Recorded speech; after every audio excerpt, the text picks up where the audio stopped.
Halo semuanya, nama gue Kurozuki dan kali ini gue bakal reviewin Play Art Sky Nier Automata Yorhan number 2 type dia. Gue pengen reviewin dia. Halo semuanya, kali ini gue bakal reviewin Play Art Sky 2B. Gue yakin kalian semua yang klik video ini pasti udah kenal sama si cantik, indah, menawan, dan rupawan satu ini. Entah itu emang karena kalian main gamenya, lihat cosplay di event-event atau media sosial, dikasih tahu temen, atau dari sumber yang paling kita sering ketemuin, hentai. Pokoknya gue yakin kalian udah gak asing sama si android satu ini. Dan sekarang gue bakal reviewin figur Play Art Sky-nya. Figur ini tersedia dalam dua versi, yaitu versi standar dan versi deluxe. Yang ada di tangan gue kali ini adalah versi deluxe-nya. Untuk perbedaan kedua versi ini berada di aksesorisnya, yang nantinya bakal gue bahas di video ini. Tapi sebelum kita ke situ, kita bakal cek dulu boxnya. Di atas depannya ada tulisan deluxe version, yang nunjukin kalau box ini merupakan yang versi deluxe. Setelah itu di bawahnya ada tulisan Nier Automata dan diikuti oleh nama karakternya. Di sini juga ada simbol Your Heart Reflective yang bisa mantulin cahaya. Di bagian bawah kanannya ada logo Play Art Sky, dan di bagian kirinya ada stiker hologram yang nunjukin kalau itu barang license. Ingat, ini license guys, jangan lupa sampai akhir. Penting. Di bagian atasnya ada peringatan kalau barang ini bukan buat anak di bawah 13 tahun. Dan di sebelahnya ada logo BTS. Yes, lu nggak salah denger, logo BTS. Tapi tenang, bukan BTS yang ini. Di sebelah kanan boxnya kita akan menemukan logo Play Art Sky, dan begitu juga dengan sebelah kirinya. Di bagian bawahnya ada logo BTS lagi, dan di bagian atasnya ada peringatan lagi. Di bagian belakangnya ada kata-kata seputar produknya, dan di atasnya ada bayangan-bayangan si Mbak Tubi sendiri. Box ini juga merupakan box yang covernya bisa lo buka, dan di balik covernya ada gambarnya Mbak Tubi itu sendiri yang bisa lo post kalau lo mau lihat gambarnya lebih lama. Dan selain foto dari figur Mbak Tubinya, kita juga dapat penampakan dari figur Mbak Tubi itu sendiri melalui jendela dari cover box yang bisa dibuka ini. Dan langsung aja kita lihat ke figur di dalamnya. Seperti yang kalian bisa lihat, kalau detail di figur ini tuh kerennya bukan main. Dari kepalanya kita bisa lihat ada rambut dengan ukiran helaian yang sangat mendetail. Figur ini juga mempunyai head sculpt yang sangat akurat dengan karakter yang kalian bisa temuin dalam video gamenya. Baju di lengan figur ini juga diukir asimetris atau tidak sama dengan lengan di sisi sebelahnya, yang menambah kesan natural pada figur ini. Di figur ini juga terdapat detail-detail kecil dan bagian yang sangat memanjakan mata, seperti lubang pada bagian belakang bajunya yang memperlihatkan bagian punggung Mbak Tubi yang terlihat sangat seksi dan menggoda. Di bagian punggungnya juga terdapat ukiran-ukiran jahitan yang gak kelihatan kalau kalian gak lihat dari dekat, yang tentunya menambah kesan mewah dan mahal dari figur ini. Di roknya juga ada detail yang gak cuma diukir, tapi juga dicat sama mereka, yang bikin detailnya menjadi semakin mencolok. Di balik roknya kalian bisa nemuin detail-detail yang bahkan di gameplay sendiri gak terlalu kelihatan. Dan di bagian pahanya kalian bisa nemuin ukiran ikatan yang bahkan dicat sama mereka. Figur ini juga gak lupa sama detail ikonik dari desain bajunya, yaitu lubang di bagian depan bajunya yang nunjukin Belanda dan Mbak Tubi yang menggoda dan bisa lo intip ke dalam. Dan buat kalian yang nanya, enggak, bajunya gak bisa dibuka. Selanjutnya gue bakal ngebahas aksesoris yang lo dapet dari figur ini, mulai dari yang versi standar ke yang versi deluxe. Buat yang standar, pertama kalian dapat sebuah display stand. Buat base standnya sendiri, warnanya itu hitam bening, terus di depannya itu ada logo Yorha-nya. Kalian juga dapat stand atau penyangga buat figur ini yang punya artikulasi. Dan kalau kalian gak tahu, standnya itu beda sama stand Play Art Sky pada umumnya, yang membuat stand ini itu menjadi improvement yang bagus banget kalau menurut gue. Karena di stand yang lama, setiap kali lo mau ganti bentuk standnya itu harus lo bongkar. Dan menurut gua, itu bikin proses posing jadi gak seru dan kaku banget karena dikit-dikit bongkar pasang. Sedangkan stand ini tinggal lo gerak-gerakin dan lo kencengin bautnya kalau misalnya kurang kenceng. Selanjutnya kalian dapat capitan buat figur kalian yang bisa dibuka tutup. Buat pemasangannya kalian tinggal ambil base-nya, colokin standnya, pasang capitannya, terus kalian atur sendiri bentuknya. Dan untuk masangin figurnya, kalian tinggal ambil stand dan buka capitannya, pasangin figurnya ke stand, lalu tutup capitannya. Kalian juga dapat 3 pasang tangan, termasuk tangan yang terpasang pada figurnya. Ada sepasang tangan terbuka, sepasang tangan menggenggam, dan sepasang tangan terbuka lemas. Kita juga dapat senjata pedang yang biasa dikenal sebagai Virtuous Contract. Detail dari pedang ini lumayan bagus dan di belakangnya ada bulu yang menggantung. Untuk cara pemasangannya, pertama lepas gagang pedangnya, masukin gagang pedang ke tangannya, terus geser sampai atas. Pasang gagangnya ke pedangnya, terus pasang tangannya ke figurnya. Dan yang tadi adalah semua aksesoris yang bisa kalian dapat dari yang versi standar. Berikut adalah contoh pose yang gue bikin menggunakan aksesoris yang ada di versi standar ini. Sekarang gue mau bahas aksesoris yang ada di versi deluxe. Selain semua aksesoris yang ada di versi standar, lo juga dapat stand tambahan yang panjangnya lebih pendek dari yang versi standar. Selain itu, lo juga dapat Virtuous 3D atau pedang yang lebih gede dari yang ada di versi standar. Terus lo dapat 2 part bolt ini buat di punggungnya, dan 3 part bening ini buat naruh dan nahan senjatanya. Buat cara masangnya, lo ambil stand yang pendek, 3 part beningnya sama 2 part bulutnya. Pertama, lo ambil part bening yang gede, terus pastiin ketiga lubang di part beningnya ngarah ke atas. Setelah itu kalian masukin colokan di standnya ke lubang di part beningnya. Jadi harus gue bilang kalau lubang di part beningnya agak sedikit rapet, jadi kalian harus paksa masuk colokannya biar bisa masuk. Tapi jangan dipaksa keras-keras, karena ntar si bening bisa nangis kesakitan. Gue serius, jangan dipaksa keras-keras, ntar rusak. Kalau udah kepasang, selanjutnya kalian ambil part efek bolt yang kecil sama part bening yang panjang, lalu kalian pasangkan keduanya. Saat dipasangkan, pastikan colokan part bening yang gede ngarah ke bawah. Saat dipasang, mungkin beberapa dari kalian bakal ngalamin kendala kalau lubangnya itu terlalu kecil buat part efek boltnya. Kalau kalian ngalamin kendala yang sama kayak gue, jangan kalian paksa masuk partnya. Gua saranin kalian ambil bor kecil atau alat yang juga runcing buat longgarin lubangnya dikit-dikit supaya partnya bisa masuk. Karena kalau dipaksa, ntar bisa bikin sambungan partnya patah. Selanjutnya, ambil part yang kecil dan efek yang gede, lalu pasangkan keduanya. Jika sudah selesai, sambungkan kedua part bening ke part bening gede yang tercolok di stand. Buat masangnya, lo bebas masang ke lubang yang mana aja. Karena diameter lubang colokan di kiri sama kanan, ukurannya sama. Setelah itu, lo ambil base-nya dan colokin colokan stand yang baru ke lubang yang masih tersedia di base-nya. Setelah itu, atur efeknya ke posisi yang kamu inginkan. Terakhir, masukkan senjatanya ke dalam lubang yang ada dalam efek bulletnya. Dengan ini, lo sekarang bisa majang dan posein figur lo dengan senjata yang gak dipegang tapi terpasang di belakangnya. Lo juga dapat pot 042 yang sebenarnya lebih bisa dibilang figur tambahan dibanding aksesoris. Terus lo juga dapat stand batangan ini buat bikin dia melayang. Cara pasangnya pertama lo ambil stand batang ya, terus lo tusuk lubang di pantat potnya pakai ujungnya panjang. Kalau udah, lo pasangin batang yang ujungnya pendek ke lubang di part yang buat naruh senjatanya. Dan dengan begini lo bisa majang figur batu bilu dengan pot 402 yang ada di sebelahnya. Selanjutnya kita juga dapat dua part muka, yaitu part muka kalem dan part muka. Buat cara masangnya, lo tinggal lepas rambutnya, lepas muka yang lama, pasang muka yang baru, terus pasang lagi rambutnya. Muka tambahan ini adalah aksesoris yang bagus banget dan penting banget buat action figure kalau menurut gue. Karena dengan adanya ekspresi yang bisa diganti, pose yang dihasilkan bisa kelihatan lebih menarik dan ekspresif dibanding pakai muka yang satu untuk semua, yang bakal bikin ekspresinya kelihatan kaku. Sebelum gue lanjut, gue mau bilang lagi, kalau kepala yang gue dapet juga bermasalah. Di muka yang gue dapet, lubangnya itu gak muat sama colokan di kepalanya. Dan kalau kalian dapat kayak gini juga, yang harus kalian lakuin gampang banget. Yang perlu kalian lakuin cuma panasin lubang di belakang mukanya pakai hair dryer sampai lubang di belakang mukanya agak sedikit lembek. Terus kalian pasang mukanya ke kepalanya pas lubangnya masih agak sedikit lembek. Nantinya lubangnya bakal kering sendiri, ngikutin bentuk colokan yang di kepalanya. Dan terakhir kalian cuma perlu pasang rambutnya. Muka ini sebenarnya sama kayak muka default dia, cuma bedanya dia nggak pakai penutup mata. Dan cuma karena penutup mata yang dilepas, figur ini kelihatan lebih eksotis dan menawan, yang tentunya jadi poin tambahan buat versi deluxe. Karena bagian muka tambahan ini cuma bisa didapetin dari versi deluxe. Terakhir, lo dapat aksesoris yang jadi alasan utama kebanyakan orang buat milih yang versi deluxe dibanding yang versi standar.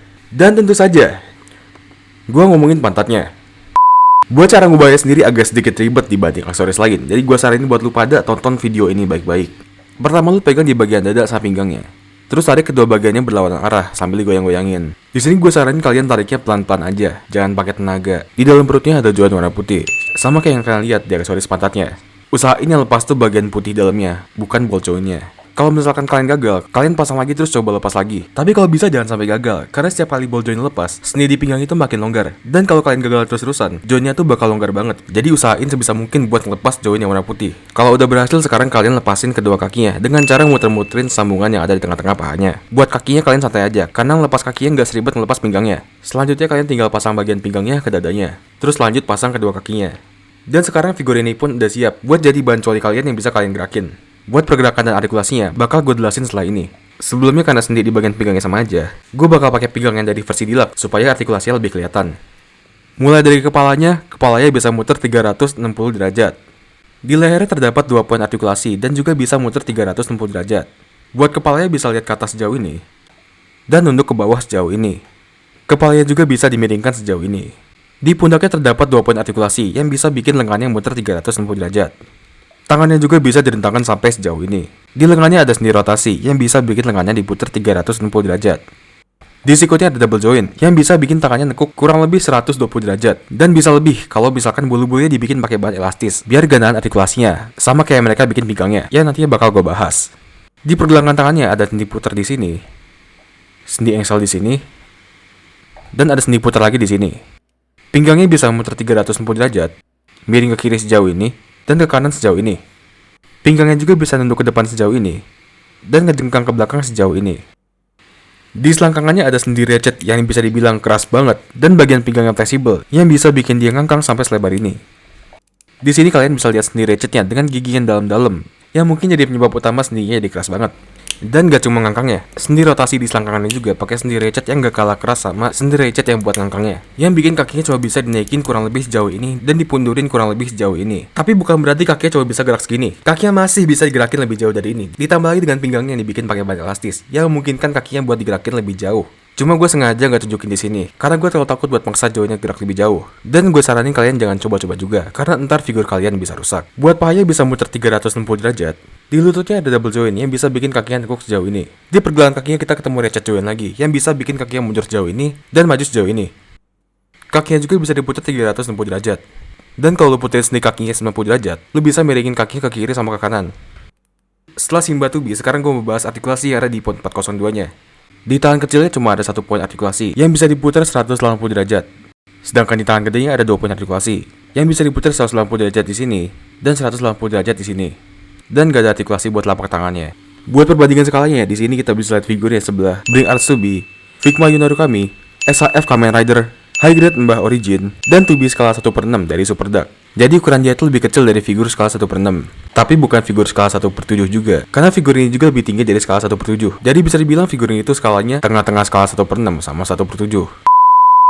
Oke guys, tadi gue udah bahas yang bagus-bagus dari figur ini, kayak detailnya, artikulasinya, aksesorisnya, dan lain-lain. Sekarang waktunya gue bahas lain jelek dan gue gak suka dari figur ini. Jadi buat lo yang pengen beli atau ngincer figur ini, gue harapin lo fokus ke review gue sekarang, supaya ntar lo bisa pikirin lagi, entah lo beneran pengen beli figur ini atau enggak. Pertama gue bahas soal pinggangnya. Figur ini bisa dibilang figur yang lebih ngejual keseksiannya dibanding karakternya. Oleh karena itu, lu pasti berharap semua bagian tubuh dari figur ini bisa manjain mata lu semaksimal mungkin. Cuma sayang sekali gue rasa harapan itu nggak bisa terpenuhin pas lu beli figur ini. Karena di pinggangnya, terutama di selangkangannya, pas di bagian kanjutnya, lu bakal nemuin penampakan yang janggal dan gak enak banget buat dilihat. Di sini lu bakal nemuin kancut yang kendor dan nge-expose bagian dalamnya. Dan gue tahu sebagian dari kalian emang suka ngeliatin cewek pakai kancut kendor. Cuma di sini lain ceritanya. Di balik kancut itu nggak ada bagian momongnya. Tapi cuma ada join yang kelihatan acak-acakan dan gak enak dilihat. Mungkin sekarang lu bilang, gak apa-apa kok bro, masih kelihatan seksi. Nah iya emang seksi, cuman abis lu posein, ngeri banget men. Setelah itu gue mau ngomongin bagian pinggangnya. Kalau kalian perhatiin, gue sempat bilang bagian pinggangnya itu dibikin pakai bahan elastis dengan tujuan buat maksimalin artikulasi di kakinya. Cuman kayak yang kalian udah lihat, artikulasi di pahanya itu nggak bagus, malah bisa dibilang terbatas banget. Yang bikin bagian elastis ini bisa dibilang nggak terlalu berguna. Oke, update guys. Jadi beberapa jam setelah gue rekam video buat reviewnya, gue tuh mainin figurnya dan kakinya gue puter sampai atas sebisa mungkin. Dan lu tau gak men, kakinya tuh pas gue puter kepentok sama bagian pinggangnya yang tipis. Terus abis kepentok tuh, ya pinggangnya robek. Jadi gue saranin buat lu pada yang pengen coba-coba, jangan deh, jangan coba-coba, ntar kualat. Setelah pinggangnya sekarang gue bakal bahas tangannya, tepatnya di bagian bulu-bulunya.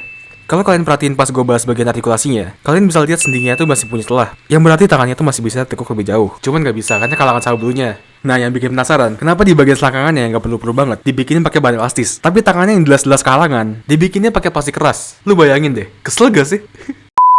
Selanjutnya gue bakal bahas ratchet joint yang ada di kakinya. Ngomongin ratchet joint, gue yakin lu pasti udah tahu gue bakal bahas selangkangannya. Tapi sebelum gue bahas selangkangannya, gue bakal bahas tentang ratchet jointnya dulu. Jadi ratchet joint atau joint bergigi itu bisa dibilang penting banget, terutama buat mainan yang bisa gerak, supaya mainannya bisa kuat angkat bebannya. Joint kayak gini bakal sering lo temuin di mainan-mainan kayak Megazord, Mecha Super Sentai, Transformers, atau teman-temannya yang badannya gede atau megang beban berat, supaya sendinya bisa kuat nahan posenya. Tapi bukan berarti ratchet joint itu penting banget dan harus ada di semua mainan. Dengan pakai ratchet joint, artikulasi atau pergerakan dari mainannya otomatis jadi gak mulus dan terbatas. Begitu juga dengan figur ini. Di figur ini ada 3 poin artikulasi yang pakai ratchet joint. Di antaranya ada pundaknya, selangkangan, sama pergelangan kakinya. Buat bagian pundak dari figur ini gak punya masalah apa-apa, karena kebantu juga sama joint yang ada 2 biji atau double jointed. Masalahnya itu ada di kakinya. Pertama gue mau mulai dari pergelangannya. Sendi ratchet di pergelangannya bikin artikulasi dari kakinya agak sedikit kaku, yang bikin figurnya itu jadi susah diposein. Apalagi pas lu pengen bikin berdiri tanpa stand. Soalnya pergerakannya itu udah ditentuin sama ratchet jointnya, jadi kakinya tuh gak bisa naplak rata ke tanah pas lu diri tegak.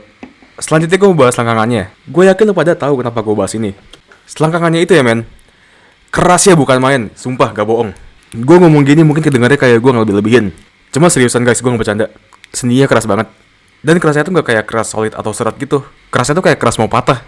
Dan gue yakin kalau ini figur sering-sering gue gerakin, suatu hari tuh jointnya pasti bakal rusak atau patah. Soalnya yang gue rasa, setiap kali gue gerakin kakinya, jointnya tuh jadi makin longgar dan longgar. Jadi gue saranin buat kalian jangan kebanyakan diubah posenya. Ini juga jadi alasan kenapa kalian gak lihat banyak contoh pose dari review figur kali ini.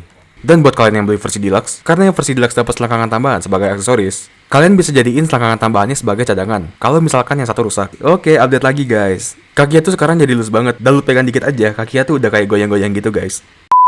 Oke guys, selanjutnya gue masih punya 3 item lagi yang pengen gue bahas. Tapi sebelum gue bahas, lu masih inget gak di awal tuh gue minta lu buat inget kalau ini tuh barang license. Nah, alasan gue minta inget tuh berhubungan sama barang-barang yang bakal gue bahas setelah ini. Pertama gue mau bahas pot 042-nya. Mungkin menurut yang kalian lihat, pot ini tuh gak ada masalah apa-apa. Dari detailnya bagus, warnanya bagus, bentuknya bagus, pokoknya gak ada masalah dah. Cuman yang kalian gak tahu, pot yang gue dapet ini ada cacat produksi. Di bagian tangan kanan yang gede itu kayak ada bercak cat atau lem gitu loh. Dan kalau bercaknya kecil sih oke-oke aja ya. Cuman masalahnya ini bercaknya gede banget guys. Dan kalau dipajang juga biarin gak dilihat secara teliti, ini bercaknya tuh nampak jelas banget guys. Terus bukan ini doang guys. Di Virtuos Contract atau pedang yang kecil, Di ujung pedangnya tuh kayak ada bekas cetakan atau namark yang kayak belum potong abis gitu loh guys. Awalnya tuh pas gue unboxing gue kira ini tuh kayak bagian dari detailnya. Ternyata pas gue searching di Google, bagian namarknya tuh nggak ada. Dan pas gue liat itu tuh gue kayak, wow 3 juta. Dan gak sampai sini juga guys. Masih di pedang yang sama, gue nemuin cat dari detail pedang ini tuh kayak agak belepotan gitu guys. Di sini tuh gue mikir kayak, apa gue dikasih figur palsu ya? Tapi gak mungkin juga, soalnya gue tuh beli di dan mereka tuh gak mungkin ngasih gue barang palsu gitu. Jadi barang yang gue dapet tuh gak mungkin palsu. Terus kalau kalian pikir udah kelar sampai sini doang, enggak guys, masih lanjut. Kalau tadi pedang yang kecilnya, sekarang yang gede gak mau kalah. Di pedang yang gedenya atau Virtual 3D, gue juga nemuin namprak di pedangnya. Untung aja nampraknya lebih kecil dari pedang yang kecil. Cuman mau kecil mau enggak tetap aja men. Kayak anjir lah nih figur 3 juta. Masa iya pedang 2 biji tompelan semua? Terus terakhir nih, biar gak nanggung. Di kedua pergelangan tangannya juga ada nampraknya. Cuman untung aja di sini tuh gak separah kayak di pedangnya. Dan berhubung plastiknya gak dicat, ya gue tinggal potong aja pakai nipper, kelar. Jadi intinya tuh gue masih gak ngerti sama quality controlnya mereka. Gue gak ngerti mereka ngapain pas bikin figur sampai ada namark di mana-mana. Terus di tangan potnya juga ada lem lepotan. Yang pasti yang bisa gue bilang tuh gue kecewa sama PlayArtSky. Mungkin lo bakal bilang, bang, lebay lo, harganya aja cuma 3 juta. Lo jangan ngarep ketinggian bang. Nah gini men, masalahnya tuh bukan kayak di detail sama di desainnya.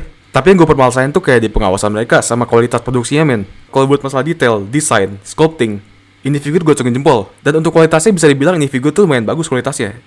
Cuman yang gue masalahin, mereka pas ngecekin kualitas nih figur ngapain? Kayak kok bisa barang yang gue dapat ini kayak lolos quality check terus kejual. Jadi overall bisa dibilang gue lumayan kecewa sama figurnya.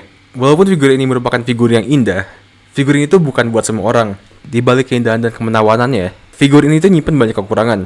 Yang diantaranya ada namark yang belum dipotong, cat yang belepotan, sama yang paling gue gak suka, ratchet joint di selangkangannya yang terlalu keras. Jadi kalau kalian pengen beli figur ini cuma kayak sebatas pengen doang, gue saranin jangan dibeli. Cuma kalau kalian pengen beli figur ini karena kalian ngefans banget sama karakternya, dan kalian pengen punya figur to be original, ya silahkan kalian beli. Gue nggak bisa larang juga. Yang pasti gue dari review figurnya, gue udah ngasih tahu isi konten, kelebihan, dan kekurangan dari figur ya. Sisanya gue serahin ke kalian, entah kalian mau beli atau enggak. Cuman satu hal yang pasti, dari figur ini kita dapat pelajaran baru. Pelajaran yang kita dapat yaitu, harga yang tinggi nggak selalu menjamin apa yang lo bakal dapat. Sekian sampai di sini saja pertemuan kita kali ini. Terima kasih buat kalian yang udah nonton sampai akhir. Kalau kalian punya pertanyaan atau punya sesuatu yang pengen disampaikan, silahkan ketik di kolom komentar atau DM langsung ke Instagram gue. Terus jangan lupa buat like videonya kalau kalian suka sama videonya. Dan share video ini ke teman kalian kalau misalkan kalian punya teman yang bimbang pengen beli figur ini. Dan kalau kalian pengen support channel ini terus ngeliat channel ini lebih gede, kalian bisa bantu dengan cara nge-subscribe channel ini. Dan buat kalian yang udah subscribe, kalian jangan khawatir karena gue gak akan ngacuin kalian gitu aja. Gue udah nyiapin barang spesial yang nanti kalian bisa bawa pulang. Jadi kalian tinggal tunggu aja dan pantengin terus video dari gue. Tapi untuk kali ini gue akhirin dulu pertemuannya. Terima kasih buat kalian yang udah nonton. Nama gue Kurozuki dan sampai jumpa lain waktu. See you.